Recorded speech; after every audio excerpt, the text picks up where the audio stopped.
That third proposal they mentioned, the lost or stolen gun legislation, this has been kicking around Pennsylvania for a few years. We talked about this on the program last week, as a matter of fact. Brady campaign first brought this idea into Pennsylvania a few years ago, with the idea being that this would somehow crack down on straw purchases, people buying firearms for those who are not legally allowed to own them.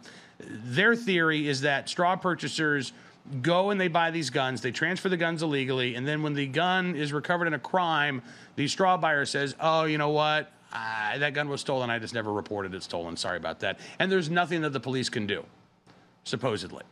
Now, when this bill first came up in the Pennsylvania legislature, prosecutors around the state said, we don't want this. This isn't going to help us. What we want are tougher penalties for straw purchasers, because we can actually build a case around straw purchasing.